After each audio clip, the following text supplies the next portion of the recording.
ลูกโดนัลด์ทรัมป์បាននិយាយថាកិច្ចព្រមព្រៀងរវាងរុស្ស៊ីនិងអ៊ុយក្រែនកាន់តែខិតជិតមកដល់បន្ទាប់ពីមានការពិភាក្សាថ្មីនៅវិមានក្រំឡាំងបាននិយាយថាប្រធានាធិបតីរុស្ស៊ីលោកពូទីនកាលពីថ្ងៃសុក្របានពិភាក្សាអំពីលទ្ធភាពនៃកិច្ចចរចាដោយផ្ទាល់ជាមួយអ៊ុយក្រែននៅក្នុងជំនួបជាមួយបេសកជនសហរដ្ឋអាមេរិកខណៈដែលលោកដូណាល់ด์ត្រាំអះអាងថាភាគីជម្លោះទាំងពីរខិតកាន់តែជិតដល់កិច្ចព្រមព្រៀងក៏ប៉ុន្តែប្រធានាធិបតីអ៊ុយក្រែនហ្សេឡិនស្គីបានច្រានចោលជាថ្មីម្ដងទៀតនៅការលើកឡើងដែលថាអ៊ុយក្រែនបោះបង់ចោលតំបន់គ្រីមេខណៈដែលកិច្ចពិភាក្សារវាងលោកពូទីននិងបេសកជនសហរដ្ឋអាមេរិកគឺលោក Steve Witkoff បានធ្វើឡើងបន្ទាប់ពីឧត្តមសេនីយ៍ជាន់ខ្ពស់រុស្ស៊ីម្នាក់ត្រូវបានសម្លាប់នៅក្នុងការវាយប្រហារដោយគ្រាប់បែកបំផ្ទុះរថយន្តនៅខាងក្រៅទីក្រុងមូស្គូដោយទៅដល់ទីក្រុង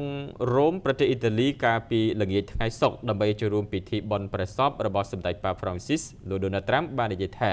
វាជាថ្ងៃល្អសម្រាប់កិច្ចពិភាក្សានិងកិច្ចប្រជុំជាមួយរុស្ស៊ីនិងអ៊ុយក្រែន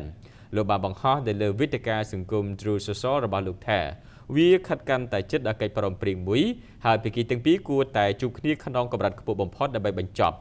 លោកត្រាំដែលបានគម្រាមដើរចេញពីការប្រឹងប្រែងសន្តិភាពប្រសិនបើលោកមើលមិនឃើញមានវឌ្ឍនភាពឆ្ពោះទៅរកបទជបាញ់បាននិយាយថាចំណុចធំភាគច្រើនត្រូវបានគេព្រមព្រៀង